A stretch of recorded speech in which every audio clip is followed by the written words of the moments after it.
அன்பு நான்காமின் உள்ளங்களே, பிராமணர்கள் இந்தியாவிற்குள் நுழைவதற்கு முன்னமேயே இன்னின்ன கடவுள்களை இன்னின்ன விதமாக வழிபட வேண்டும் என்று தமிழிலே ஆகமங்கள் வகுத்து கோவில்கள் சமைத்து அதன்படி நாடெங்கும் வழிபட்டு கொண்டு வந்த காரணத்தினால் கடவுளை காணும் சூத்திரங்கள் கண்டவர்கள் சூத்திரர்கள் என்ற காரண பெயர் கொண்டவர்களே. நான் பிராமின்ஸ் அனைவருமே சூத்திரர்கள்தான். ஒரு காலத்தில் நாடெங்கும் தமிழ் மொழிதான் பேசப்பட்டு வந்தது. அந்த தமிழ் மொழி பேசப்பட்டு வந்ததை பார்க்கும் பொழுது கிட்டத்தட்ட ராமபிரான் கண்ணபிரான் எல்லோருமே தமிழ் தான் பேசிக்கொண்டிருந்திருக்கிறார்கள்.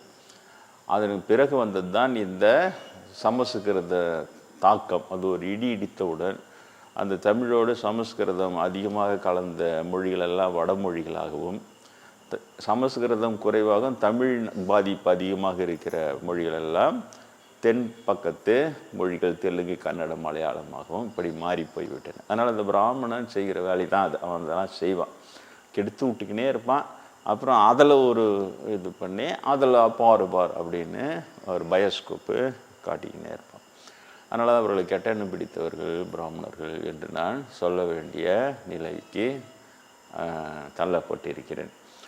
அப்போ ஒன்று ரெண்டு கூட நல்லவர்கள் இல்லையா? அந்த ஒன்று ரெண்டு நல்லவர்கள் பிரம்மேந்திரர், எனது முற்பிரிவியான ராமண ராமகிருஷ்ண வம்சர், சாரதா தேவி அன்னையார், அவங்கள ரொம்ப முக்கியமாக சொல்லணும். இப்படி தான் ரொம்பவும் எண்ணிக்கையில் ஒன்று ரெண்டு இருப்பேன். ஆனாலும் அவர்களாலும் அந்த ஜாதியை ஒழிக்க முடியவில்லை. அவர்களாவது பூணில் அறுத்து போட்டுட்டு வாழ்ந்து காட்டினார்கள்.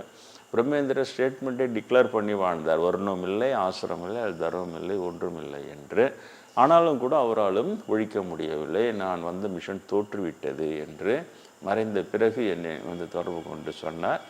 நண்பரிடம் நான் சரி பார்த்த பொழுது கமல் சாமிகள் என்னிடம் அப்பொழுதே சொன்னார். அவர் வாழும் பொழுதே சொன்னார், தோற்று போயிட்டு அந்த மிஷன். ஏன்னா இதுதான் அந்த பிராமணராக பிறந்து அவர்கள் என்னதான் ஜாதி இல்லைனாலும் அவங்களுக்கு இருக்கிற சாஃப்ட் கார்னர், பிராமணர்கள் மேலே இருக்கிற சாஃப்ட் கார்னர் அவங்கள சுற்றி பிராமணர்களையே சேர்த்துட்டோன்னா அவங்கள விளக்க முடியாத போது அதற்கு பிறகு அந்த பிராமணர்கள் அவன் கரெக்டான பிராமணாக இருக்கிறான். பிராமணன் எப்படி இருப்பான்னா சத்தியமின்றி இருப்பான், தெரியுதா? விட்டோரும் உணர்வும் இன்றி இருப்பான், பக்தி இருக்காது, பரனுண்மை இருக்காது, திருமூலர் சொன்ன மாதிரி சரியாக இருப்பான் கூட இருக்கிற பிராமணன். அதனால் அப்படியே கரங்கரன்னு வச்சுக்கினேன். இதை நான் ஒன்று சொல்கிறேன். பிரம்மேந்திரருடைய நோக்கமே, அந்த மிஷனோட நோக்கமே பாரத நாட்டில் சாதி சமயங்களை அழித்து இறைவனை மாத்திரம் இதயத்தின் துடிப்பாய் வைக்கவே சிவன் என்னை பிறப்பித்தான். அதான் மிஷன் அவரது. அடுத்த ஸ்டேட்மெண்ட்டு வர்ணம் இல்லை, ஆசிரம் இல்லை, தர்மம் இல்லை, மனிதன் அடிகிற கூத்து, அது கடவுள் சம்பந்தம். எத்தரப்பு மக்களை இறைவன் பிரிக்கவில்லை, சமயங்களை தான் ஜாதிகளை பிரித்து அவைகளை நியாயப்படுத்தியது. இப்படியே தான் அவருடைய செயல்பாடுகள் எல்லாம். அப்போது அந்த நெருக்கமாக இருக்கிற பிராமணர்கள் அவங்க முற்பிறவிலெல்லாம் சொல்கிறார், இவங்களாம் நிறைய என் கூடவே வந்தவங்கெல்லாம் சொன்ன பிராமணன் எப்படி இருக்கணும், வர்ண ஆசிரமம் இல்லைன்ற ஒரு பக்கம் ஸ்ட்ராங்காக நிற்கணும் இல்லையா? நிற்கிற மாதிரி ஒரு பயோஸ்கோப் காட்டி சரௌண்ட் பண்ணிட்ட உடனே அதுக்கப்புறம் காஞ்சிபுரருடைய நேரடி ஸ்டேட்மெண்ட் என்ன? அவாவா ஜாதி கர்மா அவாவா செய்யணும், வரணும் ஆசிரமாக தர்மம், அதுதான் தர்மம் அவுது. இப்போ டயமெட்ரிக்கல் ஆப்போசிட் ரெண்டும். ஆனால் இப்போது அந்த காஞ்சிபுரம் கூட இருக்கிற அந்த பிராமணன் யாரும் பிரம்மேந்திரர்கிட்ட ஜால்ராட்சின்னு இல்லை. ஆனால் பிரம்மேந்திர கூட சரௌண்ட் பண்ணிக்கிறோம், அங்கே போய் ஜால்ராட்சின்னு. புரியுதா? ஏன் அவங்க பெரிய மடம், பெரிய இடம், அதனாலன்னு இப்படி தான் இருப்பான் பிராமணன். ஏன் இவர்கள் தோற்று போகிறார்கள் அதுக்கு சொல்ல வர. இவங்களுக்கு சாஃப்ட் கார்னர் இருக்கோ, இவங்களால அவங்கள முன்னாடியே அனுமானித்து விளக்க முடியாது. ஆனால் ஒரு பாதி தூரத்தில் வந்தோடனே தெரிஞ்சுக்கிறாங்க. தெரிஞ்சுக்கணுன்னா தான் இப்போ என் போன்றவர்கள் வந்தவுடன் கடுமையாக சாமி பிராமணர் கூட சேரவே கூடாதுன்னு தனியாக நிறுத்தி தனியாக வளர்த்து உருவாக்குனார். அப்புறம் தான் புரியுது, பின்னால் உனக்கு புரியும்னார். அப்புறம் இப்போ புரியுது ஏன் நம்மளுக்கு பிரித்து வளர்த்தாருன்னா அவங்க கூட சேர்ந்த உருப்பட்டுரும். நம்ம போன உடனே ஒரு பிரம்மேந்திர, அப்புறம் அவர் கூட இருக்கிறவங்களாம் ஐயாவாள், கொய்யாவாள், பொய்யாவாள் எல்லாங்கிறாங்க. அப்போ இவங்கெல்லாம் சாமிக்கு பாதியாவது இருப்பாங்க அப்படின்னு அவங்க மேலேயும் பாதி பக்தி நம்ம வந்துட்ட உடனே அவ்வளோதான். இதை அவர் நல்லா புரிஞ்சுக்கின்னு அவங்க பக்கம் போனால் வீணாயிடுவாங்கன்னு சொல்லிட்டு அழகாக பிரிச்சிடுறாரு. பிரித்து கொண்டு வந்து என்னை உருவாக்கி என்னை பொறுத்த வரைக்கும் அவர் வெற்றி தான். பிரம்மேந்திரர் அடுத்து மிகப்பெரிய வெற்றி என்னை உருவாக்குவதில் மிகப்பெரிய வெற்றி கண்டவர் பிரம்மேந்திரர். மீதி வெற்றியை பற்றி எனக்கு தெரியாது, அதை பற்றி எனக்கு கவலை இல்லை. அவருடைய விருப்பம் இங்கே வரும்போது நீ உருவானாதான் சீடன், இல்லைனா நீ ஒன்று எனக்கு குருன்னு சொல்லிக்கோ, இப்படிலாம் நல்லா கலாட்டா பண்ணி தான் வளர்த்தாரு என்ன. அதுக்கப்புறம் உருவானோன்னா நான் ஆன அனுபூதி அடிக்கணும், கோல் அடிச்சிட்டினா நான் உன்னை சீடன்னு சொல்லுவேன், அப்படி இல்லைன்னா நீ ஒன்று என்ன குருன்னு சொல்லி. நான் அடிச்சிட்டேன் கோல் கரெக்டாக அடிச்சிட்டோன்னா உடனே தேறி விட்டா என்ன. அதுக்கு பிறகு தான் இங்கே வந்து வாழ்த்தினார். தனக்கு பிறகு என்ன தான் ஒரு அந்த கோயிலெலாம் பார்த்துக்கிறதுக்கு உங்களை தான் நியமிக்க போகிறோம் அப்படின்லாம் எல்லாமே சொன்னார். ஆனால் அது எனக்கு 2ஆம் பட்சம், அது அவருடைய விருப்பம்.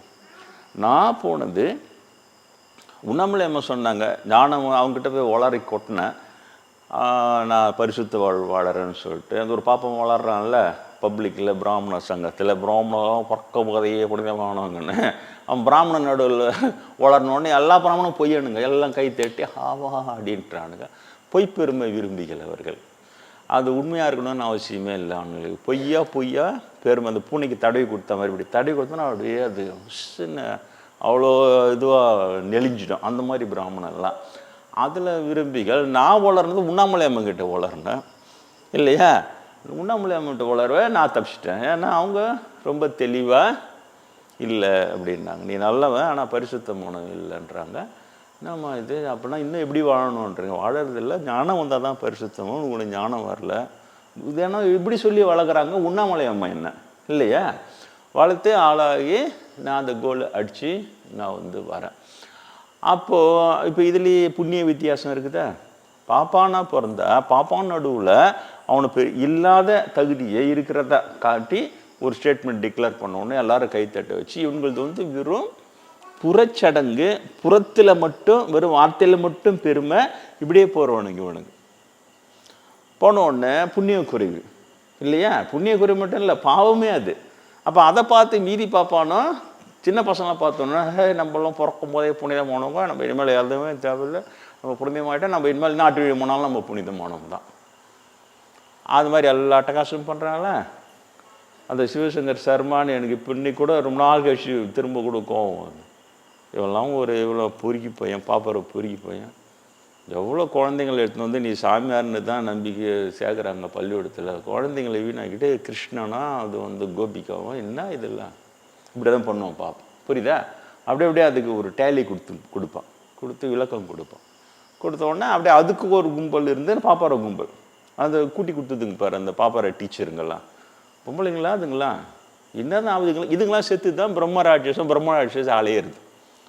தெரியுதா உங்களுக்கு? பிரம்மராட்சசி கேள்விப்பட்டுக்கிறீங்கல்ல. பிரம்மராட்சசி ஒரு பிரம்மராட்சசம் வந்தான் கேள்விப்பட்டு, எங்கேயாவது ஒரு செட்டியார் ராட்சசன் கேள்விப்பட்டே இருக்க மாட்டேங்க, ஒரு கவுண்டர் ராட்சசி கேள்விப்பட்டே இருக்க மாட்டேங்க, புரியுதா. அந்த பிரம்மராட்சச அவ்வளோ கொடுமையாக அந்த இந்த மாதிரி பாப்பாங்க செத்த உடனே, பாப்பாத்திங்க செத்த உடனே அதுக்கு தான் அவ்வளோ கொடுமையாக வாழும்போது இப்படி பிச்சு பிடுங்குறதுங்க, நீ பேயா பிசாஸ் ஆகிட்டு இன்னும் எப்படி பிடுங்க போகிற, தெரியுதா. அதனால தான் அந்த பிராமண இடையூறு காப்பு போடுறேன் நான். எனக்கு அனுபவத்தில் ஐயாரப்பன் அதை தடுத்து என்னை காத்ததோடு தான். சரி நீங்களும் அதை சொல்லி உங்களுக்கும் அதை தடுப்பு காப்பு மாதிரி வச்சுங்க, அதெல்லாம் இல்லைன்னா அது ரொம்ப கஷ்டம் அப்படின்ட்டு. சரி இப்போ உண்ணாமலை அப்படி வளர்க்குறாங்க, நீங்கள் ஏன் சாமி பிராமணையதையே சொல்லிட்டு போகிறேன், நீங்கள் நீங்கள் உங்களுக்கு சொல்லுங்கள். சில அறிவாளிங்களாம் இருப்பாங்க, நம்ம பாப்பாங்கிட்ட மண்டையை கொடுத்து மரமண்டையை ஆக்கிக்கின்னா அறிவாளிங்கன்னு அவங்களுக்கு பேர் வச்சுக்கிறேன் நான். நீங்கள் பண்ண எப்படி இருங்கன்னா, இப்போ உண்ணாமலையம்மா அதை சொன்னாங்க. அப்போ நான் எடுத்த உடனே நான் திருவண்ணாமலை லைப்ரரியில் போகிறேன். இப்போ காஞ்சிபுரம் தெய்வத்தின் குரல் இவ்வளோ பெரிய புஸ்தகம் அதான் கிடைக்குது. அப்போ 19 வயசில் என்ன தெரியும், அதை படின்னு படித்தோடனே அதில் கோயிலை சுற்றும் போது எண்ணெயை கையில் வச்சு சுற்றுற மாதிரி அப்படியே இருக்கணும், உனக்கும் கர்ப்பகிரத்துக்கும் ஒரு கனெக்ஷன் போடணும், அப்படி நல்லா தான் இருந்தது அது எல்லாம். அதனால் என்ன ஆயிடுச்சு, ஆட்டோமேட்டிக்காக அந்த பக்தியெல்லாம் வந்து கடைசியில் அங்கே வந்து முடிக்கிறாருன்னா, பிராமணன் நான் பிறக்கணும், 4 ஜாதியில் பிறக்கணும், பிராமணன் பிறந்தால் தான் நானும் அவா ஜாதி கர்மாவும் பகவான் படைச்சிட்டா அவங்கவுங்க ஜாதி கர்மாவும் அவங்க இருக்கணும், அதை விட்டு பரதர்ம கர்மா இன்னொருத்தன ஜாதி கர்மாவும் நீ எடுத்து செய்யப்படாது, புரியுதா. அதில் ஒரு பிராமணர்லையும் திட்டினோன்னா நம்மளுக்கு நடுநிலையாக பேசுகிற மாதிரி இருக்குது. இந்த பிராமணர்லாம் வைசியம் மாதிரி வியாபாரம் பண்ண போயிடுறான். சில பேர் மிலிட்ரியிலேயே சத்திரியமாக சண்டைலாம் போடுறோம், இதெல்லாம் செய்யக்கூடாது, எல்லோரும் வேதம் தான் ஓதணும் அப்படிலாம் இல்லைன்னா சரி நியாயமாக பேசுகிறாரு. அது நியாயமாக பேசுறது இன்னும் அடிக்குது நம்மளை. நம்ம பிராமணனாக பிறந்தா தான் நம்மளுக்கு ஞானம் வரும், இந்த பிறவியில் நம்மளுக்கு ஞானம் வராதுன்னு நம்மளை முடிவெடுக்க வைக்குது. அதை சொல்ல வர. ஏன் நான் இவ்வளோ சொல்கிறேன்னா, ஆனால் என்னுடைய புண்ணியம் அதற்கு பிறகு பிரம்மேந்திர பிராமணர்கிட்டே போய் சேர்ந்து அவர் அதை மீட்டு கொண்டு வராரு. அப்படி சுப்ரமணிய சுவாமிகள் வன்னியர் சமூகத்தை சேர்ந்தவர், வண்ணார் சமூகத்தை சேர்ந்த திருவள்ளம் சாமிகளை தன் குருவாக ஏற்று பெரிய நிலையை எட்டி பிடிச்சவர் சித்தர். அவர் என்ன மீட்டின்னு வர்றாரு, இவங்கெல்லாம் மீட்டின்னு வர அதில் சின்ன என்னால் ஓடியார முடியுது. இந்த வாய்ப்பு எல்லாருக்கும் இருக்குமா? இருக்காது. அதனால தான் எதிர்காலத்தில் வர உங்களை சாக்கா வச்சு எதிர்காலத்தில் வர இருக்கிற ஆன்ம சாதகர்களுக்கு நான் சொல்லிக்கினே இருக்கிறேன். இப்படி நீங்கள் டைவெர்ட் பண்ணிட்டா எல்லா காலத்திலும் பிரம்மேந்திரம் சிவபாசாமிகளும் இருக்க மாட்டாங்க, மண்டையை மசாலாக்கும். அதனால் நான் என் பங்குக்கு நான் அனுபவப்பட்ட தொட்டு அப்படி வர பிரம்மேந்திரம் செம டிக்ளரேஷன் கொடுக்குறார். உருவாகி இருக்க வேண்டிய பல நூறு விவேகானந்தர்கள், அப்போ என்ன ஆயிரக்கணக்கான விவேகானந்தர்கள் உருவாகி இருப்பாங்க இந்தியாவில். எல்லாத்தையும் கெடுத்தது வேறு எதுவும் சொல்ல. மீதி பேரெல்லாம் கேட்டால் பணத்தோசை கெடுத்தது, பெண்ணோசை கொடுத்தது, மண் பெண்ணோசை கெடுத்தது, இப்படி சொல்ல. அவர் ஒன்றே ஒன்று தான் சொன்னார், வர்ணாசிரமம் கெடுத்ததுன்னார். வர்ணாசிரமம் கெடுத்தது. உருவாகி இருக்க வேண்டிய பல நூறு விவேகானந்தர்கள் உருவாக்காமல் அவங்கள இந்த மூலையில் இப்போ எனக்கு மாதிரி இதில் ஆர்வம் வந்தோடனே எடுத்து முன்னே இந்த மாதிரி காஞ்சி பெரியதை படிக்கிறது படித்தோடனே அது மெதுவாக அவங்க மண்டையை நல்லா மசாலாக்கி, தம்பி உனக்கு இதுக்கு ஆம்பளைங்களா நீ வரப்படாத, உனக்கு அதான் சம்மந்தம் இல்லை, அதெல்லாம் வரவங்கிட்ட விட்டுட, நீ போய் சண்டை போட்டுக்கோ, வியாபாரம் பண்ணிக்கோ, அந்த காசை வச்சு பிராமணனுக்கு தோணம்லாம் பண்ணிக்கோ, எப்போ நீ பிராமணன் பிறகுறியோ அப்போ தான் அப்படின்னு அது முடிக்குது. முடிச்சோடனே நான் என்ன டிஸ்கரேஜ் பண்ணிச்சு இல்லையா? அதை தான் பிரம்மேந்திர சுட்டி கேட்டார். இப்படித்தான் நிறைய பேர் வீணாவே போயிட்டான். இவங்க இருந்தாங்க, என்னை காப்பாற்றினாங்க. எல்லாருக்கும் அந்த வாய்ப்பு இல்லை. தேறி நான் நின்ன உடனே உண்ணாமலையாம சரி அவங்க அப்போ சொன்னாங்க நேரிலே தரிசனம் தருவோம். 19 வயசில் சொன்னாங்க, 29 வயசில் ஞானி ஆகிற, 39 வயசில் நேரில் தரிசனம் தர அண்ணாமலையார் சுரண்டாடி தெரிதான் நான் நினச்சே பார்க்க முடியும். அது ஞானக்கண்ணு அப்படியே கற்பனையில் தெரியுது, அப்படி இல்லை. அப்புறம் பிரம்மேந்திர மாதிரி பெரிய ஞானி உண்மையிலே கிடைக்கிறது ரொம்ப கஷ்டம். அவரை போய் வீணாக்கி அவர் என்ன பண்ணானுங்க பற்றியா? அவர் தெளிவாக சொல்கிறார், ஞானக்கன்றது இந்த 2 ஊனக்கண்ணே தான் ஞானக்கண்ணா மாறும். தரிசனங்கிறது நீ அப்படியே கண்ணை மூடின்னு கற்பனையில் பார்க்கறது இல்லை, இந்த 2 கண்ணாலும் நேரில் பார்ப்பது தான் தரிசனம். எல்லாமே சொல்லிக்கிறார் அவர். அப்படி தான் அண்ணாமலையாரை நான் பார்த்தேன். காலையிலே சொல்கிறேன் இல்லையா, விடிய காலையில் அருணோதய நேரத்தில் நேராக கண் கூட பார்த்தது தான் அது. ஆனால் அந்த கண்ணுக்கு அந்த எக்ஸ்ட்ரா பவர் வரணும், அந்த பக்குவம் வரணும். அப்புறம் அதையெல்லாம் தொகுத்து நான் திவ்ய திருஷ்டின்னு ஒரு புஸ்தகம் போட்டேன் ஆங்கிலத்தில். அதுக்கு பிரம்மேந்திரிட்ட கொடுத்து அதுக்கு ஆசீர்வாதம் கேட்டேன். அவர் த சூப்பர் லுக் ஆஃப் யோகின்னு பேர் வச்சார். அதுக்கு த சூப்பர் லுக் ஆஃப் யோகி. இந்த நிலையை எட்டி பிடிச்சவங்களுக்கு அவங்களுடைய ஊனக்கண்ணு 2 புறக்கண்களே தான் ஞானக்கண்ணா மாதிரி அது வழியாகவே நேரடியாக பார்ப்பது தான் தரிசனம் சொல்லிட்டு அதுக்கு ஆசீர்வாதம் கொடுத்துருக்கிறார். இன்னை வரைக்கும் நான் வெளியிடவே இல்லை. ஏன்னா அப்போ எனக்கு தெரியாது, இந்த பாப்பார பொய் புசுக்குங்க இதுங்க திருட்டு புத்தி எனக்கு தெரியாது. எதையும் திருடிடுறானுங்க, எதையும் திருடும் பிராமணன் இதையும் திருடி விடுவான். இந்த திருட்டு இதை திருட முடியாத அளவுக்கு இது எப்படி நம்ம காப்பாற்றுதுன்னு தெரியல, இன்னை வரைக்கும் எனக்கு தெரியும். அதனால் இப்போ கம்முன்னு இருக்கிறோம், எதையும் திருடிடுறான். எப்படி இப்போ டெக்னாலஜி போச்சு. இப்போ நான் இங்கே பேசின்னு இருக்கிறதே ஒரு குரூப் கேட்டுன்னே இருக்கோம். அங்கங்கே கேட்டு வந்தோன்னா இதில் என்னென்ன திருட முடியுமோ அதெல்லாம் டக்குன்னு திருப்பி அது வெளி உலகத்துக்கு வரதுக்கு முன்னாலேயே கடகடனை என்னென்ன எழுத முடியுமோ எங்கெங்கே பேச முடியுமோ கடகடன் போட்டு அதெல்லாம் அவன் மாதிரி அதாக்கி, புரியுதா? அவ்வளோ திருட்டு கூட்டம் உங்களுக்கு தெரியவே தெரியாது. பிராமண உண்மையிலே திருடன திருட்டு கூட்டம். புழுன்னா புழு, பாப்பம் தான் பச்சை புழுன்னு அண்ணாமலையார் நிரூபித்தார். அவன் சும்மா புழுவ மாட்டான், தாழம்பூவை சாட்சி வச்சு புழுவான், ஜாகிரதையாரு. இன்ன வரைக்கும் சொல்லிக்குது அண்ணாமலையார் கதை நம்மளுக்கு இல்லையா? டப்புக்குன்னு தூக்கி பிரம்மா மேலே போட்டு ரசிச்சிட்டானுங்க. பிரம்மா தான் புளி விட்டார், நாங்கள் புழு. குழந்தைங்க படுக்கையில் ஒன்று போயிட்டா அப்பா தான் போயிட்டார். இன்னும் காலையில் கேட்டால் என்ன படுக்கையில் ஒன்று போனால் நான் போல அப்பா தான் போயிட்டார் அப்படின்னு. அது மாதிரி பிரம்மா மேலே போட்டானுங்க பழைய பிரம்மா. பாவமாகுது எனக்கு பிரம்மாவை பார்க்கும்போது தான். அவருக்கு பெகுன்னு உட்காந்துக்கிறார், சொல்ல முடியாமல் அவன் புளி விட்டு அம்மாவை போட்டானுங்கடா அப்படின்னு சொல்லிட்டு அந்த மாதிரி.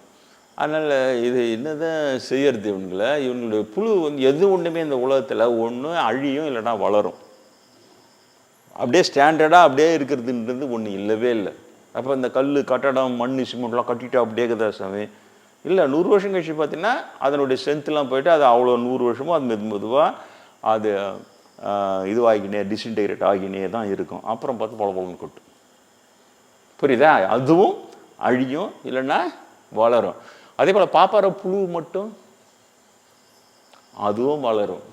ஏன் இன்னும் அழியலை, அதை போன்னு வளர்த்துன்னு எல்லாம் போகிறோம். இப்போ என் போன்ற நிலையில் இருக்கிறவங்க கடவுளை மாத்திரமே இறைவனால் வழி நடத்தப்படுகிறவர்கள். அந்த பிரம்மேந்திரர் அதுக்கப்புறம் தேர்னதுக்கப்புறமா தான் சொன்னார், எதையுமே புஸ்தகத்திலேருந்து எதையுமே டிபெண்ட் பண்ணாதே, சொந்த அனுபவத்தை மாத்திரம் பேசுன்னு சொன்னார். அப்புறம் தான் புரிஞ்சுது. ஏன்னா அது ஒன்று தான் உண்மையாக இருக்குது. ஆனால் புஸ்தகத்திலேருந்து இதிகாசத்துலேருந்து எல்லாத்தையும் கெடுத்து வச்சுக்கிறானுங்க. சாஸ்திரம் எல்லாத்துலையும் பார்ப்போம் புளி வச்சு. இங்கே தான் கெட்டானு பார்த்தா ஏற்கனவே தமபாத்தில் கெடுத்து வச்சுக்கிறானுங்க. அங்கே தான் கெட்டானுங்களை பார்த்தா ஏற்கனவே யூத சமயத்தில் டால்முட் எழுதி அங்கே கெடுத்து வச்சுக்கிறானுங்க. கெடுத்தது அதையும் அழிக்கவே இல்லை, அப்படியே விட்டு ஓடியாந்துக்கிறான். ஏன்னா திரும்ப ஒரு வாய்ப்பு கிடைச்சி அங்கே போனால் அது இவங்களுக்கு உபயோகப்படும். புரியுதா? எவ்வளோ பெரிய கில்லாடிங்கன்னு. அது அழிஞ்சாலும் இந்த பொய்யால் தானே நான் பாய்ஞ்சோம், அது அழிச்சிட்டா அது வந்துருக்கணும்ல. அது திருமூல அதனால் சொன்னோம், மூட பிராமணன். அறிவாளின்னு நினைத்து கொண்டிருக்கிறவன் தான் மூட. உங்களுக்கு தெரியாதுல்ல மூடன்னா நீங்கள் என்னமோ நினச்சிட்டு இருக்கீங்க. முட்டாள் வேற மூட வேற. முட்டாள் உண்மையிலேயே முட்டாளாக இருப்பான். அவனுக்கு நான் அறிவாளியும் ஒரு எண்ணம் வந்துச்சுன்னா அவன் தான் மூட. இது பிராமணனை தான் மூட பிராமணன் சொன்னார். எங்கேயுமே ஒரு மூட செட்டியார் மூட மோலியார் நம்மளாம் சொன்னதே இல்லை. பிராமணன் மட்டும் தான் சொன்னான் மூட பிராமணன். ஏன்னா இது மாதிரி அறிவாளித்தனமாக செய்கிறதா நினச்சிக்கின்னு இருந்து அவன் மூட. ஏன் இப்போ நான் எல்லாத்தையும் சொல்கிறேன்னே, யாருக்குமே தெரியாது அப்படின்னு நினச்சின்னு செஞ்சிடுறது. எல்லாம் காஞ்சி பிரிவுலேருந்து இவர் இப்போ நான் எனக்கு தெரியப்படுத்திட்டான் கடவுள் எல்லாத்தையும் சொல்கிறேன். காஞ்சி பிரிவு மேல் தேராது வரையும் சொல்கிறேன்னு யாருன்னா சொல்லிக்கிறான், நீங்கள் சொல்லு. காஞ்சி பிரிவு இப்போ தான் மறைஞ்சார். அவருடைய மோட்சத்துக்கு போயிட்டார். அவருடைய வைகுந்தத்திலேருந்து பேசினார். அவருடைய ஒரு வைலோகத்திலேருந்து பேசினார். அவங்கிருந்தும் அப்படியே ஆசீர்வாதம் பண்ணி யாருன்னா சொல்லு. நான் தானே சொல்கிறேன், தேரில் அவரை தூக்கி சீரழிச்சிட்டாங்கன்னு நான் தானே சொல்கிறேன் இல்லையா? உங்களுக்காக தான் சொல்கிறேன். எவனா மரமாண்டிங்க உங்கள் ஊர் கோயில் அப்படியே வைப்போம் அந்த ஃபோட்டோவை. புரியுதா? நம்ம அன்பர் பரவாயில்ல, ஒரு 200 பேர் நல்லா இறங்கி வேலை செய்கிறாங்க. வைக்காத தேராத இவர் எனக்கு சாமி சொல்லிடுறாரு எடுத்துருன்னு அவங்களுக்கு புரிய வச்சு எடுக்க வைக்கிறாங்க. அது பாராட்ட வேண்டிய விஷயம். அது மாதிரி நீங்கள் போய் வைக்க மாட்டீங்க குறைஞ்சது. அப்புறம் பாப்பானை பற்றி உங்களுக்கு தெரியாது. என்ன தான் பாப்பானா இருந்தாலும் நான் தேராதவர்னு எல்லாத்தையும் சொல்லினே வரேன்ல, அவன் தனியாக உட்காந்து யோசிச்சுப்பான். என்ன தான் பார்த்தா அவர் தேராத வாங்கி பெரியவர் தான் இவர். எனக்கு அப்பவே தெரியும் இந்த ஆளை பற்றியா.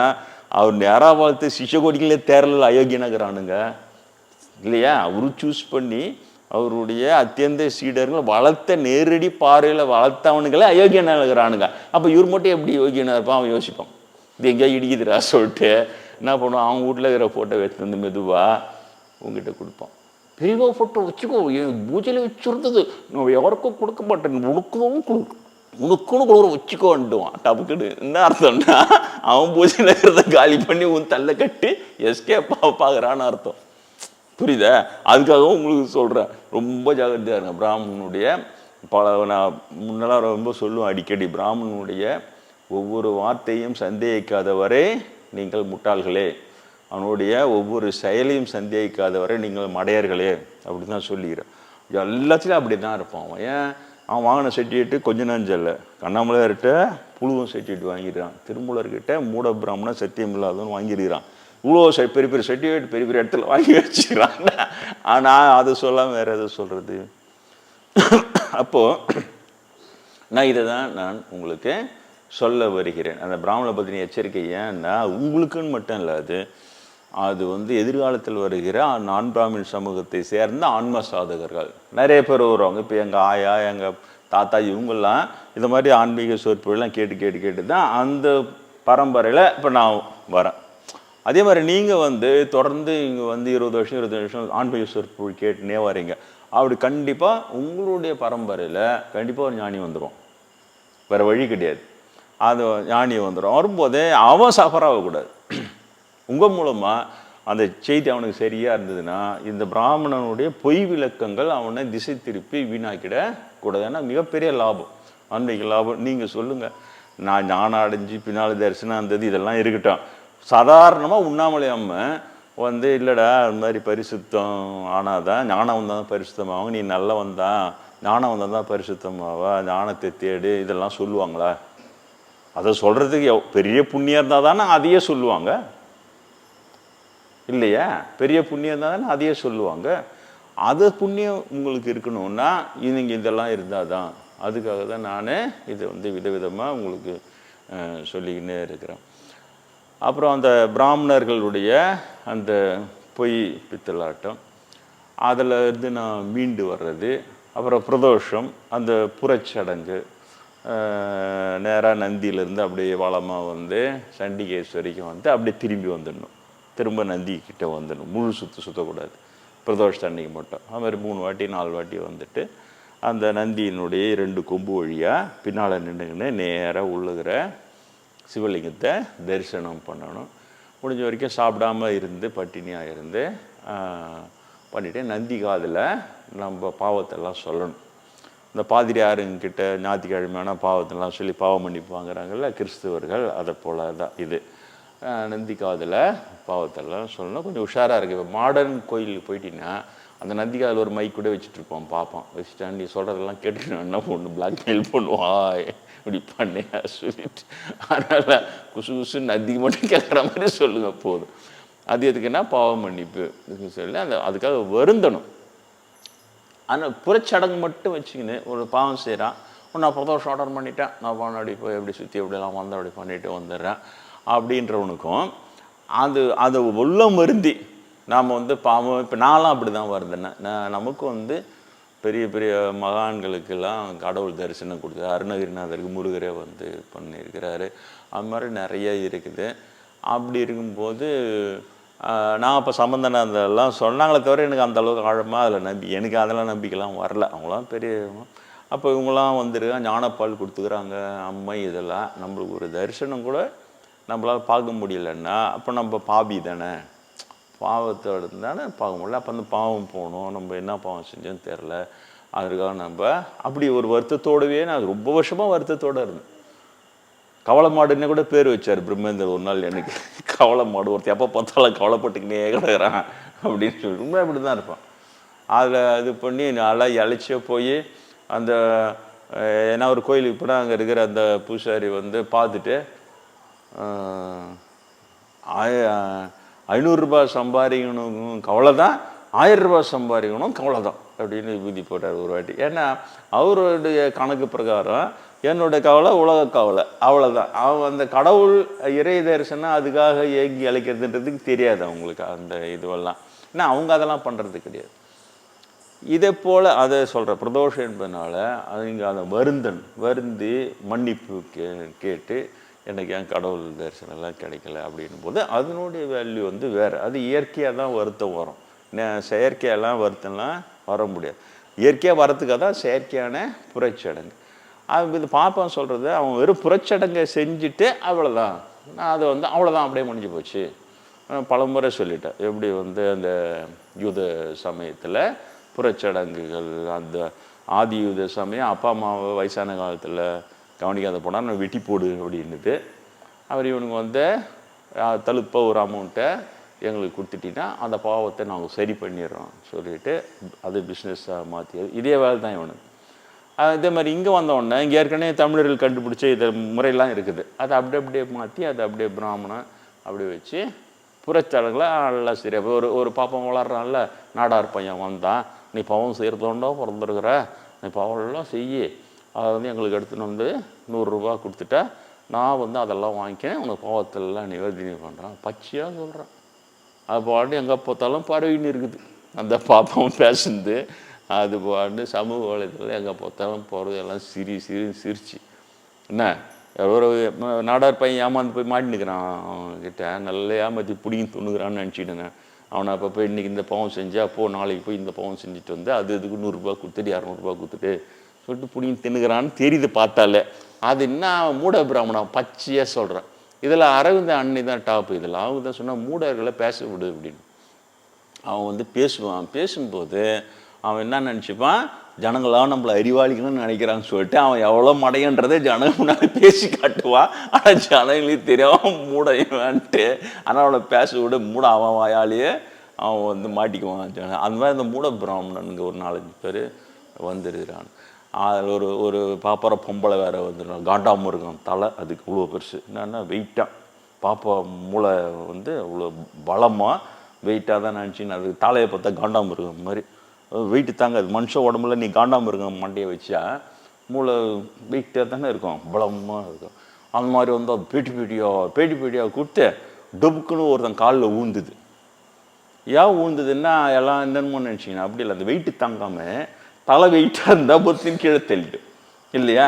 அது ஒன்று ஒரு யார் காலில் ஊந்துதுன்னா அவன் வீட்டை இது கடன் வாங்கிட்டு வீட்டு மேலே கட்டாமல் ஜப்தி போட வந்தான் ஒருத்தன், அவன் காலில் ஊந்துது பொத்துன்னு, உன் காலில் விடுறேன் அப்படின்ட்டு வெயிட் மூலையா. இவங்களாம் காலில் விடுறான் கெஞ்சுதுன்னு நினச்சின்னா அப்படின்னு வெயிட்டு தாங்காமல் தலை பொத்துன்னு கீழே விழுந்துட்டு இருக்குது. அது ஒரு பக்கம். இந்த பக்கம் இந்த பாப்பான்னு பார்த்தா நாங்களும் பிறக்கும் போதே புனிதமாக பிறந்துடுறோம் அப்படின்றான். சொல்லிட்டு இந்த இது அடிக்கிறான். நாடார் பையன் வந்தான், என்ன கேட்டான், நீ பாவம் சேர்ந்தாண்டா பிறந்தார். அப்புறம் நீங்கள் உங்கள் பாவம்லாம் எங்கே போகணும், நாங்களாம் பிரம்ம யஜ்ஞம்னு செய்வோம், அதில் எல்லா பாவமும் சரியாக போயிடும். இப்போ நீங்கள் என்ன பண்ணணும், என்கிட்டலாம் நீங்கள் வரக்கூடாது இல்லையா. சித்தருக்கு பாடலாம், சித்தர் பாடல்னா சொல்லுது, பாவம் செய்யாதிரு மனமே கோபம் கொண்டே ஏமன் கொண்டோடி போவான். பாடுறாங்களா சித்தர்கள் என்ன சொல்கிறாங்க, உங்களை ஏமாத்துறாங்க. பாவம் செய்யாதிரு மனமே, மனசால் கூட பாவம் செய்யாது ஆடு சொல்கிறாங்க. ஆனால் அதெல்லாம் தப்பு. நீங்கள்லாம் எங்கே போனோம், இந்த பாப்பா அட்ரஸ் வாங்கின்னு இங்கே பிராமண சங்கத்தில் கேட்டால் கொடுப்பாங்க, இந்த இடத்துல அவர் இருப்பார் அப்படின்னு சொல்லிட்டு. அங்கே போய் நீங்கள் உட்காருன்னா அவர் சொல்வார், பாவம் செய்யி, நீ பாவம் செய்யதா, சித்தர்களாக சித்தர், நீ பாவம் செய்யதான் பிறந்துக்கிற, பாவம் செஞ்சுட்டு என்னமோரி பிராமணாளுக்கு வேஷ்டி தொண்டை எடுத்து கொடுத்து தழுப்பாக 100 ரூபா 1000 கொடுத்துட்டு அவன் பாவம் எல்லாம் நாங்கள் வாங்கிக்கிறோம். அப்புறம் நீ புதுசாக பாவம் செஞ்சு புதுசாக காசு கொடு, புதுசாக பாவம் செஞ்சு புதுசாக காசு கொடு. அப்போ நீங்கள் அப்படி தான் வாழணும். பொருள் நீங்கள் பாவமே செய்யலைன்னா உட்காந்து யோசிக்கணும், பாவம் செய்யலைன்னா எப்படி ஐயருக்கு எப்படி வருமானம் வராமல் போயிடும். அதனால் புது பாவம் நீங்கள் கண்டுபிடிச்சி செய்யணும். செஞ்சால் தான் அவருக்கு வருமானம். இல்லைன்னா ஒரு பாப்பானை பட்டினி போட்டு கொலை பண்ண பாவம் உங்களுக்கு வந்துடும். இப்போ அந்த பாவத்தை பொறுத்து வேற பாப்பானை நீங்கள் தேடி போகணும் இல்லையா. புரியுது உங்களுக்கு என்னதான் நடக்குது நாட்டில், அதுக்கு சொல்ல வர. ஏன்னா நாத்தியர்களே இவங்களை போட்டு வளாசுப அவன் ஈஸியாக தப்பிச்சிடறான். ஏன்னா சொன்னால் அவன் நாஸ்திக்கு, அவன் அப்படி தான் பேசுவான். அப்படி அவன் பகவானே இல்லைன்றான். அப்போ அதை தூண்டுறியா நீ அப்படின்னா இல்லை, அவன் நாஸ்திகம் அப்படி தான் பேசுவான் அப்படின்னா. சரி, ஆஸ்திகள்லாம் யாரா இவனுங்களை போட்டு கிழிகிறாங்களா, நான் மட்டும்தான் கீழ் செஞ்சுக்கிறேன், வேறு யாரும் அந்தளவுக்கு கிழிக்கிற மாதிரி ஒன்றும் தெரியல. எல்லாம் இப்படி இருந்தால் கொஞ்சம் அப்படி இருந்தால் கொஞ்சம், அதனால என்ன பண்ணுறது இதனால என்ன பண்ணுறதுன்றான். நான் பிராமின் சாமியாருங்களை கொஞ்சம் அவங்கள அட்ஜஸ்ட் பண்ணிக்கணும். ஆனாலும் அவங்க சொல்கிற தப்பு தான், இருந்தாலும் கொஞ்சம் இப்படி பண்ணிங்கன்னா இப்படியே வழவழா குழகுழான்ற இவனா இருக்கிறாங்க. உங்களுக்கு அதெல்லாம் நீங்கள்லாம் அப்படியே அந்த நான் சொல்லிக் கொடுக்குற பயிற்சியெல்லாம் சொல்லி ராஜயோக பயிற்சி, மூச்சு பயிற்சி இதெல்லாம் சொல்லி நீங்கள் அப்படியே சூப்பராக இருப்போ, அவன் பாப்பா என்ன பண்ணிட்டு போகிறான் விடு அப்படின்னு இப்படி ஒரு தெரியுது. நான் என்ன செய்யறது இல்லையா. ஏன் தலையெழுத்து நான் உங்களை சாக்கா வச்சு புரியுதா உங்களுக்கு. என்னுடைய எய்ம் எங்கே, இந்த பல 100 விவேகானந்தர்கள் உருவாகாமல் போயிட்டாங்கன்னார்ல பிரம்மேந்திரர், குருநாதருடைய கவலையை அதை போகணும். நான் ஸ்வீடன்ற முறையில் அதுக்கான வேலையை தான் நான் செய்யணும். அப்போ நான் இந்த விளக்கெல்லாம் கொடுத்தாதான் எதிர்காலத்தில் நிறைய ஞானிகள் நான் ஒரு ஆள் உருவாக உட்காந்துக்கிறேன், நீங்கள் வரீங்க, இவ்வளோ வருஷம் 25 வருஷமாக வரீங்க, எனக்கு அதை பற்றிலாம் இல்லை. அப்புறம் 40,000 பேர் கும்பலம் அப்படியே வந்து குயோ முறையோ தோச சுவாமிக்கு ஜே அப்படி இல்லை எனக்கு. அதான எதிர்காலத்தை வருவாங்கன்றாங்க பெரியவங்க, கூடிய சீக்கிரம் நிறைய கூட்டம் வரப்போகுதுன்னு சொல்கிறாங்க. வரட்டும், பரவாயில்ல. என்னுடைய ஆர்வம் அதில் இல்லை. என்னுடைய ஆர்வம் எல்லாம் கருத்துக்கள், உண்மைகள், அது மக்களிடம் எப்படி போய் சேர்க்கறது.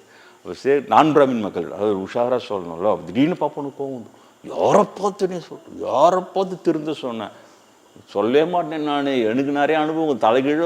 தலைகீழ் தொங்க விட்டு சாவச்சானுங்க சார் என்ன சென்ட் பீட்டராக இருந்த போது. என்ன தலைகீழ் இயேசுவாது செத்தாரு, 3 நாள் உயிரை வந்துட்டார், வந்துருவோன்னு தெரியும், செத்துறாரு, வந்துட்டார், போயிட்டார் அப்படியே உடம்போட கிளம்பி. சென்ட் பீட்டரு போனது தான். இல்லையா?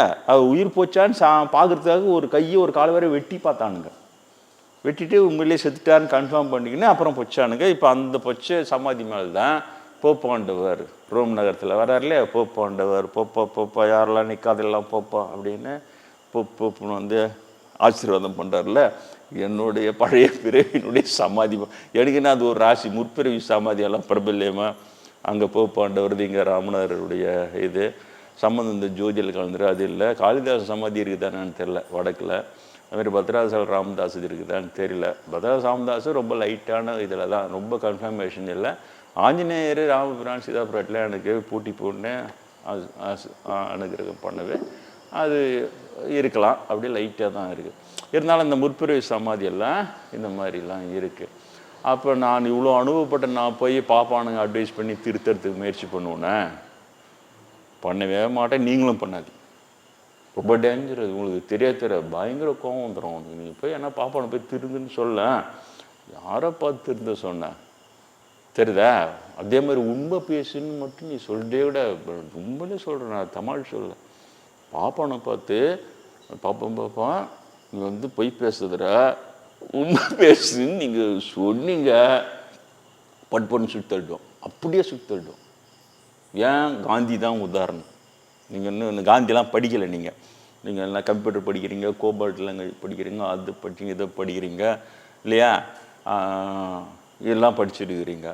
நீங்கள் காந்தி இது படிச்சுருக்கீங்கன்னா படித்தது கிடையாது, காட்ட மாட்டான். அதை முன்னாடிலாம் எல்லாம் கொடுத்தா. அப்புறம் இப்போ பிராமணர்கள் திருத்திட்டாங்க, காந்தியெல்லாம் படிக்கக்கூடாது அப்படின்னு சொல்லிட்டு இப்போ பாடப்புஸ்தகம் காந்தியெல்லாம் வர்றது கிடையாது. லைப்ரரிலாம் இருக்குது, இந்த கம்ப்ளீட் ஒர்க்ஸ் ஆஃப் காந்தி இருக்குது. சத்தியசோதனைன்னு நம்மளுக்கு சின்னதாக தூண்டு வச்சுருந்தான், நல்லா வால்யூம் நல்லதே படிச்சு நான் சிதம்பரத்தில் இருக்கப்போ. காந்தியடிகள் உண்மை பேசுறது எப்படின்னு சொல்லி கொடுக்குறாரு. அது அப்போ தான் எனக்கு புரிஞ்சுது, ஆஹா ஏன்டா இந்த பாப்பானுங்க கோட்ஸை அமைச்சு கொலை பண்ணானுங்க. அப்புறம் தான் கண்டுபிடிச்சேன், பார்ப்பனுடைய அகராதிலே இல்லாத ஒரு வார்த்தை சினிமா டைலாக் பேசுறல ஹீரோ, என்னுடைய அகராதிலே இல்லாத வார்த்தை. அதை மாதிரி பிராமண அகராதியில் இல்லாத ஒரு வார்த்தை உண்மை பேசுறது. அதை போய் நீங்கள் சொல்லிட்டீங்கன்னா பயங்கர கோவம் வந்துடும். எவ்வளோ பெரிய கோவம், காந்தியாக இருந்தால் கூட பார்க்க மாட்டான். அவ்வளோ ஜனமே இருந்தாலும் பரவாயில்ல, நம்ம செத்தாலும் பரவாயில்லடா, அவ்வளோ ஜனமே சேர்ந்து ஆட்சி சாவடிச்சுன்னு என்ன பண்ண பயப்படவே இல்லை பற்றியா? அது ஆழம் உங்களுக்கு புரியணும். அந்த உண்மை பேசும் மாட்டி நீ பாப்பாங்கிட்ட சொல்லி அப்போ அவன் கை கல் ஒத்துரும், கட்டுக்கட்டு கோவத்தில் கட்டுக்கட்டு ஆத்திரத்தில் உன்னை போட்டு பார்த்துருண்டா உன்னை ஆண்டோம். புரியுதா? பண்ணி காந்தியை சுத்தட்டான் பற்றியா? Dish dish dish. அப்போ ஏனோ காந்தியை சுட்டுத்தானேன் அப்படின்னு ஒரு பெரிய ஸ்டேட்மெண்ட் கொடுத்துக்கிறான். அது உண்மையாக இருக்குன்றீங்களா? புழுவான் உண்மை பேசணும். காந்தியை சுடுத்தட்டு அவன் கொடுத்த டிக்ளரேஷனை அவன் கோட்ஸே சொன்னான் இப்படி இப்படியா, அதுவே போய் தானடா. காந்தியை சுட்டுத்தானப்போ உண்மை பேசுவானே? நான் தான் கேட்டேன், ஃபோரத்துலலாம் கேட்டேன், காந்தியை சுட்டுத்தானப்போ என்ன உண்மை பேசுனா? அவன் எடுத்து அவன் கோர்ட்டில் கொடுத்த ஒரு டிக்ளரேஷன் இதுன்னு அதை எதுவுமே காட்டினா மூலகதாடா உங்களுக்கு. பாப்பாங்கிட்ட விட்றா அதெல்லாம், நீங்களாண்டா தூக்கின்னு வரீங்க அது முதுகில் சொமந்துக்குன்னு. தெரியுதா? அதனால் நீங்கள் இந்த பிரதோஷத்துக்கு அப்போ நல்லா நான் சொல்கிறது நல்லா மனசில் பதிய வச்சுன்னா, வயசாகிடுச்சு எனக்கு போப்போ ரொம்ப சொல்ல முடியாது, நல்லா பதிய வச்சுங்க. யாராவது உங்கள் பசங்க தெரியாமல் பாப்பார பசங்களுக்கு அட்வைஸ் பண்ணி, டேய் உண்மையை பேசுகிறான் அப்போ கப்புனி எடுத்துன்னு போட, அவன் எதோ தெரியாமல் சொல்கிறான் படா அப்படின்னு அவனை அப்படியே அமுச்சு விட்ருங்க. ஏன்னா அவனுக்கு அகராதியில் இல்லாத வார்த்தை என்னது? உண்மை பேசுறது. அதை போய் நீ அவன்கிட்ட சொல்லிட்டீங்கன்னா செம்மக்கம் வந்துடும். காந்தின்னு கூட பார்க்க மாட்டா, சுட்டான் பாரு அவ்வளோ கும்பல் நடுவில் சுட்டு தள்ளிட்டோன்னே. இப்போ பாப்பார பொம்பளைங்கெல்லாம் எங்கள் தமிழ்நாட்டிலேருந்து எல்லா கோட்ஸை ஏன் சப்போர்ட் பண்ணி தெரியுதா? இப்படிதான் சொல்லணும், அப்படிதான் சொல்லணும், முன்னாடியே சுட்டு தரணும். அது ஒரு உண்மை பேச சொல்கிறதா ஒரு ஆள், அதுவும் பிராமணனை பார்த்து முன்னாடியே சுட்டு தள்ளியிருந்தா, அவர் எழுதுறதுக்கு முன்னாடி சுட்டு தள்ளிட்டு இருந்தா உங்களுக்கு பிரச்சனை இருக்காதுல்ல. இப்போ அவர் வந்து உண்மை பேசணும், போய் சொல்லிட்டு நான் அவங்க அப்பா கிட்ட காப்பு திருன்னு அவர் மன்னிப்பு கடிதம் எழுதி அவர்கிட்ட கொடுத்து காலடியில் உட்காந்து மன்னிப்பு கேட்டு எல்லாத்தையும் எழுதுறாரு. எனக்கு பெரிய இன்ஸ்பிரேஷன் காந்தி தான் அப்போ சின்ன வயசில். ஆஹா, அப்போ அவர் சொல்கிறது நேர்மையாக இருக்கணும். இப்போ எங்கள் தந்தையாரும் நேர்மையாக இருக்க தொட்டு அவர் அந்த மாதிரி அவரும் வளர்த்தார். எங்கள் தாயாரும் நேர்மையாக இருக்க தொட்டு அவங்களும் அதை ஆதரித்தாங்க. அதனால் என்னால் ரொம்ப எளிமையாக அந்த உண்மை பேசுகிறதுனால, லஞ்சம் வாங்காமல் இருக்கிறதுனால வருகின்ற தொல்லைகளை நிறைய அனுபவிச்சு, இருந்தாலும் பரவாயில்லன்னு அப்படி வந்துட்டேன். இல்லையா? எடுத்த உடனே சத்திய சந்தனா பிறந்த அப்படியே பிறப்போலாம் அப்படியே ஒன்றும் பேசிட்டியா அப்படின்னு ஒன்று போட்டு இது பண்ணோம். அப்படிலாம் இல்லை. அந்த காந்தியடிகளுடைய ப்ளஸ் பாயிண்ட் என்னென்னா, அவர் செஞ்ச தவறுகளை சொல்லி அதற்கு பிறகு அந்த திருத்தத்தை சொல்லி அந்த திருத்தத்தில் அவர் எப்படி வாழ்ந்தார் சொல்லி அப்படி கொண்டு போகிறார். அப்போ நம்மளுக்கு ஹரிச்சந்திரன் கதையை கேட்டோன்னா பாதி பேருக்கு மேலே அரவிந்தர் சூப்பராக சொல்கிறார். ஹரிச்சந்திரன் கதையை கேட்டால் பாதி பேருக்கு மேலே உண்மை பேசக்கூடாதுன்னு எண்ணம் தான் வரும். ஏன்னா உண்மை பேசுனா ராஜாவை வந்து எல்லாத்தையும் திறந்துட்டு வெட்டியான போய் சுடுகாட்டில் நிற்கணும்டான்னு அந்த எதிர்மறை எண்ணம் தான் சமுதாயத்தில் ஏற்படுத்துவோம். அது அரவிந்த் பயங்கர அரவிந்தரும் சரி அவங்க அன்னை ரொம்ப ரொம்ப இதில் ரொம்ப ஷார்ப் அவங்க வந்து அவர் அந்த மாதிரி சொன்னார். அப்போது காந்தியடியில் படிக்கும்போது எப்படின்னா வரும்னா, வந்து நம்ம போலவே அவரும் பொய் சொல்லியிருக்கிறார், அது காப்பு திருடுகிறார், ஆனால் அது திருத்திக்கின்னு உண்மை பேசுவதற்கு அவர் பண்ணியிருக்கிறார். அந்த மாதிரி அதனால் நிறையா இது வந்து நம்மளுக்கு ரொம்ப அட்ராக்டிவாக இருக்கும் காந்தியடிகள். அப்போ எல்லோரும் நம்மளாம் உண்மை பேச ஆரம்பிச்சா நம்ம நடுவில் புழுவுக்கார பாப்பா மாட்டிப்போம்ல. உள்ளாம காந்தியை சுடுன்னு தள்ளிட்டு அந்த பாடத்தெல்லாம் உனக்கு பள்ளிக்கூடத்தில் வைக்கக்கூடாது. அதே பாப்பா தான் அவனுக்கு பொய் டிக்ளரேஷனை எடுத்து இதனால தான் நான் ஏன் காந்தியை கொன்றேன் என்றால் அப்படின்னு அவங்க விட்ட உடான்ஸ் எல்லாம் தூக்கி போடுறது. இதெல்லாம் பிரதோஷத்துக்கு காணிக்கும். நீங்கள் நல்லா ஞாபகம் வச்சுங்க, இது ரொம்ப டேஞ்சர். பாப்பானை வந்து உண்மை பேச சொல்ல கூடவே கூட. யாருன்னா உங்களுக்கு வாய் தவறி நான் பிராமணரே பொய் பேசுகிறீங்களே அனுமதிச்சுன்னா அப்படி ஒன்றும் இல்லை அப்படின்ட்டுங்க. ஏன் அவர் எழுதினார். அவர் வந்து இந்த மாதிரி காசி பண்டிதர்கள் வர ஜனங்கள்லாம் காசு போடுக்குறாங்கன்னு எழுதினார். பேராசைக்காரங்களாக இருக்கிறாங்க, பணத்தை பேராசைக்காரங்களாக இருக்கிறாங்க அப்படின்னு அவர் எழுதினார். காசி பண்டிதரில் கண்டிச்சு.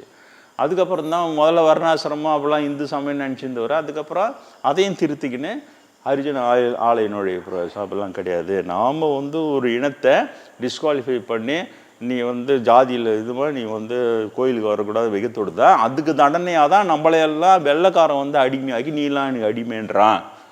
கரெக்டான டேலி கொடுத்தா நீங்கள் படித்து பார்த்தா புரியும் காந்தி சொல்கிற நியாயம் எல்லாம். அதனால் நம்ம மக்களே நம்ம ஒருத்தங்களை அடிமையாக நின்னாமல் அவங்கள சகோதர சகோதரியாகவும் நேசத்தோடு நம்ம வாழ்ந்தோம்னா அப்போ இந்த பாவம் போயிடுச்சுன்னா தானாகவே வெள்ளைக்காரன் நம்மளை விட்டுட்டு போயிடுவான். அந்த பாவத்துக்கு தண்டனையாக தான் அவன் நம்மளை 400 வருஷமே எல்லாம் அடிமையாக வச்சுருக்கிறான். இப்படிலாம் எழுதினார். இது பாப்பானுக்கு பிடிக்குமா இதை? அதுவும் காஞ்சி பேர் இருக்கும்போதே இல்லையா? இவங்க திரும்ப இவங்க என்ன சொல்கிறாங்க, 4 ஜாதியாக படித்தான் கிருஷ்ண வாயில் சொருவிட்டாங்க. 4 ஜாதியாக படித்தார் கிருஷ்ணர். அப்புறம் அவர் ஏன்டா நான் பிராமணனை பிறந்தானே ஆனால் கேட்பான்றேன். அந்த அறியாமல் இருக்கிறது தான் அவங்களுக்கு லாபம். புரியுதா? கிருஷ்ணரே நான் பிராமணா பிறந்துட்டு பிராமணன் தான் வசதின்னு வர. அப்போ அவங்ககிட்ட கேட்டுக்கிட்ட அர்ஜுனா பிராமணன் தான் வசதி, என்கிட்ட கேட்டுக்காத வசதி பிராமணன் கிட்ட போய் பிரம்மஜாங்கனம் கேட்டுக்க நாளை உடனே ஓடிட்டு இருக்கணும். ஆனால் அவர் தான் அவ்வளோ 18 அத்தியாயமும் சொல்கிறாரு, இன்னும் நிறைய யோகங்கள் இருக்கின்றன, 18 மற்றும் உனக்கு பகர்ந்தேன்ட்டு போயிட்டார் இல்லையா? அப்போ எங்கே சொருவுனா பொய் ஜெயிக்கும்னு. அதனால தான் பாப்பானை வந்து சாதாரண பொய்யன்னு சொல்லாமல் கடைஞ்செடுத்த கடைஞ்செடுத்த. அப்போ கிருஷ்ணர் வாயில் சொருவிட்டா 4 ஜாதி நானே பட்ச பிராமணம் வசதி ஜாதி அப்புறம் சதுரியா வைஷ்யா சோதரவா சொல்லிட்டேன் பற்றியா? இப்போ நான் அதை உடைக்கிறேன். இந்த ஆங்கில சொற்பொழிலாம் எல்லாமே இருக்கிறது, இணையதளத்திலலாம் இருக்கிறது. அது செல்ஃப் கேன்சலிங்னு சொல்கிறேன். கிருஷ்ணர் தன்னைத்தானே தோற்கடித்துக்கிற ஒரு 4 ஜாதியில் படித்தேன். பிராமண ஜாதி தான் பிரம்மஞானம் அடைய தகுதியானதுன்னு சொல்கிறது ஒரு இடத்துல. அப்போ இவர் நான் பிராமின் ஜாதியில் பிறந்து தர்மத்தை நிலைநாட்ட வந்தன்றாரு. அப்போ இவர் செய்கிறது அதர்மமாகி போகுது. நான் பிராமணை பிறந்து பிரம்மஞானத்தை பற்றி நான் பிராமின் சொல்லக்கூடாது, பேசக்கூடாது. இவர் நான் பிராமணை பிறந்து அதுவும் நான் பிராமின் அர்ஜுனனுக்கு பேசுகிறார்.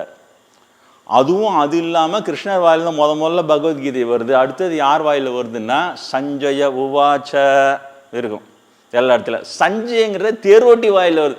அவனுக்கு வியாசர் வந்து அவனுக்கு அருள் செய்கிறாரு, நீங்கள் வந்து திருதராஷ்டிரனுக்கு அங்கே நடக்கிறது இங்கே எடுத்து சொல்லு, 3வது கண் வந்துடுது. சஞ்சயம் கிருஷ்ணர் சொல்கிறார் முதல்ல அர்ஜுனா இந்த யோகம், அர்ஜுனா இந்த யோகம். அதை அப்படியே சஞ்சயம் அங்கே சொல்கிறா போல திருதராஷ்டிரகிட்ட.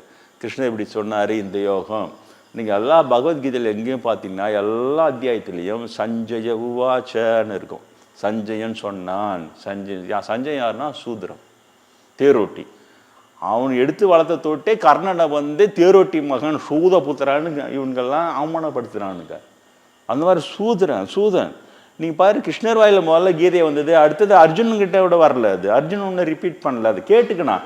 ஆனால் அடுத்தது சஞ்சயங்கிட்ட வாயிலேருந்து தான் வந்தது. அதுக்கப்புறம் தான் எல்லாரும் எடுத்து அதை ஸ்லோகம் போடுறது, புஸ்தகம் போடுறது, அதை பண்ணுறது, இதை பண்ணுற, உபன்யாசம் போடுறது, காசு சம்பாதிக்கிறதுன்னு பாப்பா முதல் கொண்டு குடி கட்டிப்பார்.